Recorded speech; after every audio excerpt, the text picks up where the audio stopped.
முதலமைச்சர் வரும்பொழுது ஏன் எதிர்க்கட்சி தலைவர் எழுந்து மரியாதை செலுத்தவில்லை என்ற ஒரு கருத்தை இங்கே தெரிவித்தார்கள். மாண்புமிகு பேரவைத் தலைவர் அவர்களே, இந்த சரித்திர முக்கியத்துவம் வாய்ந்த நம்முடைய பேரவைக்கு என்று சில மரபுகள் இருக்கின்றன. இந்த அவைக்கு பேரவைத் தலைவர்கள் அவர்கள்தான் தலைவர். பேரவைத் தலைவர் அவர்கள் வரும்போது கட்சி வித்தியாசமின்றி அனைத்து உறுப்பினர்களும் எழுந்து நிற்பது காலங்காலமாக கடைபிடிக்கப்பட்டு வருகின்ற மரபு. முதலமைச்சராக இருப்பவர்கள் இந்த அவையில் நுழைந்தவுடன் நேராக தங்கள் இருக்கைக்கு சென்று அங்கிருந்து ஒரு வணக்கம் செலுத்திவிட்டு அமர்வுதான் மரபு. ஆனால் மாண்புமிகு முதலமைச்சர் அவர்கள் அவைக்கு நுழைந்து நடந்து சென்று அங்குமிங்கும் திரும்பி வணக்கம் செலுத்திவிட்டு பிறகு தனது இருக்கையில் அமர்கிறார். இது ஒரு புதிய பழக்கமாக இருக்கிறது. மாண்புமிகு பேரவைத் தலைவர் அவர்களே, இந்த அவையை பொறுத்தவரையில் மாண்புமிகு பேரவைத் தலைவர்கள்தான் வரும்பொழுதுதான் அனைவரும் எழுந்து நிற்க வேண்டும் என்ற மரபிலிருந்து விலகிச் சென்று மாண்புமிகு முதலமைச்சர் வரும்போதும் எழுந்து நிற்க வேண்டும் என்று அதை மாண்புமிகு பேரவைத் தலைவர்கள் தான் முடிவு செய்ய வேண்டும். நான் மாண்புமிகு பேரவைத் தலைவர்களும் ஒரு சின்ன கிளாரிபிகேஷன் கேட்கின்றேன். அதே நேரத்தில் புதிய மரபாக மாண்புமிகு முதலமைச்சர் வரும்பொழுது எழுந்து நிற்க வேண்டும் என்றால் இந்த அவைக்குள் மாண்புமிகு எதிர்க்கட்சி தலைவர் அவர்கள் வரும்போதும் அனைத்து உறுப்பினர்களும் எழுந்து நிற்க வேண்டுமா என்பதையும் மாண்புமிகு பேரவைத் தலைவர் அவர்தான் முடிவு செய்ய வேண்டும் என்று நான் பணிவோடு உங்களை கேட்டுக்கொள்ள கடமைப்பட்டிருக்கிறேன்.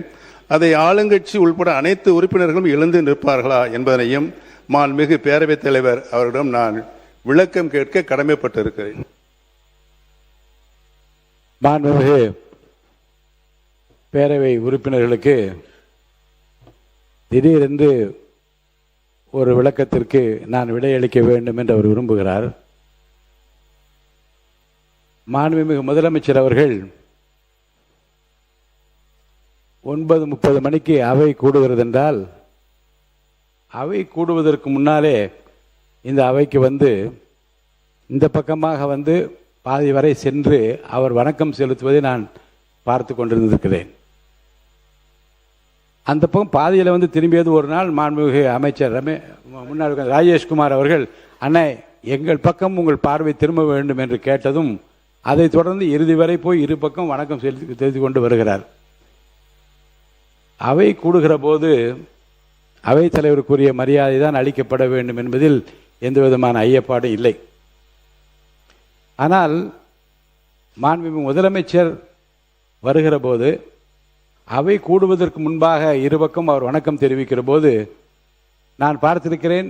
முன்னாள் முதலமைச்சர் மாண்புமிகு எடப்பாடி பழனிசாமி அவர்கள் கூட எழுந்து நின்று அவருக்கு வணக்கம் செலுத்தியதை நான் பார்த்திருக்கிறேன். மற்ற உறுப்பினரும் விருப்பப்பட்டவர் எழுந்து நிற்பதையும் பார்த்திருக்கிறேன்.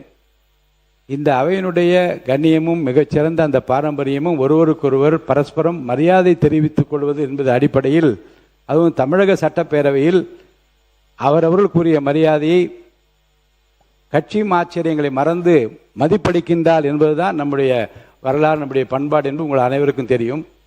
எனவே முதலமைச்சர் வருகிற போதோ எதிர்க்கட்சிகள் வருகிற போதோ எழுந்து நின்று மரியாதை தெரிவிக்க வேண்டும் என்பது கட்டாயம் அல்ல. ஆனால் அப்படி தெரிவிப்பது என்பது தமிழுடைய பண்பாடு, நம்முடைய பாரம்பரியம். அந்த கண்ணியத்தை இந்த அவையிலே காப்பாற்ற வேண்டுமா வேண்டாமா என்பதை பற்றி கூட அவர் விருப்பத்திற்கு ஏற்ப நான் விட்டு விடுகிறேன். அதை பற்றி நான் யாரையும் வந்து செய்துதான் ஆக வேண்டும் என்று கட்டாயப்படுத்த முடியாது. அவரவர்கள் கொடுக்க வேண்டிய மரியாதையை தங்கள் மனதிற்கு ஏற்ப அவர் கொடுப்பது அவருடைய உரிமை, அதன்படி செய்து கொள்ளலாம். மாண்புமிகு நீர்வளத்துறை அமைச்சர் அவர்கள். மாண்புமிகு பேரவைத் தலைவர் அவர்களே, எங்களுடைய முதலமைச்சர் அங்கும் இங்கும் அப்படின்ற வார்த்தையை நீங்கள் நீக்கணும் சபை குறிப்பிலிருந்து. ஏன் அதை சொல்கிறோம் அப்படின்னா, மரியாதை எல்லா சட்டமன்ற உறுப்பினர்களுக்கும் மரியாதை கொடுக்கக்கூடியவர் தான் எங்கள் தலைவர் என்பதை இந்த நேரத்தில் தெரிவிச்சுக்கிறேன். அண்ணன் மாண்புமிகு அண்ணன் அவர் பார்த்தீங்கன்னா அம்மா முதல்வராக இருக்கும்போது அண்ணன் எழுந்து நிற்பார், குனிந்தபடி நிற்பார். அது தமிழகமே அறியும். அதுமாரி அண்ணா அவர் சொன்னார், ஒத்த முகத்துக்கோசம்தான் உங்களுக்கு எல்லாருக்குமே ஓட்டு விழுந்து நீங்கள் எல்லாருமே உட்காந்து இருக்கிறீங்கன்னு. அதை அவர் ஒத்துக்கினதுக்கு அவருக்கு நான் நன்றி இந்த நேரத்தில் நான் தெரிவிச்சுக்கிறேன். நாங்கள் தான் சொன்னோம்ல, நான் டி நகர் தொகுதியிலிருந்து என்னை தேர்ந்தெடுத்தார்கள். மக்கள்.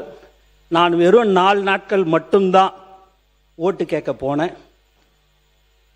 அப்படி இருக்கும்போது தலைவர் தளபதி கோசம் மட்டும்தான் எங்க எல்லோருக்கும் மக்கள் வாக்களித்தார்கள் என்பதை நாங்கள் தெள்ள தெளிவாக ஏற்றுக்கொள்கிறோம். ஏனென்று சொன்னால் தலைவர் தளபதி முதலமைச்சராக வர வேண்டும் என்று தமிழ்நாடு மக்கள் முடிவு செய்து விட்டார்கள். அதன் அடிப்படையில் எங்களுக்கு வாக்களித்தார்கள் என்பதை இந்த நேரத்தில் தெரிவித்துக் கொள்கிறேன். பட்டியலில் என்னையும் சேர்த்துக் கொள்ளுங்கள். அவரை பார்த்தா எனக்கு வாக்களித்தார்கள். மாண்பு மக்கள் நல்வாழ்வுத்துறை அமைச்சர் அவர்கள்.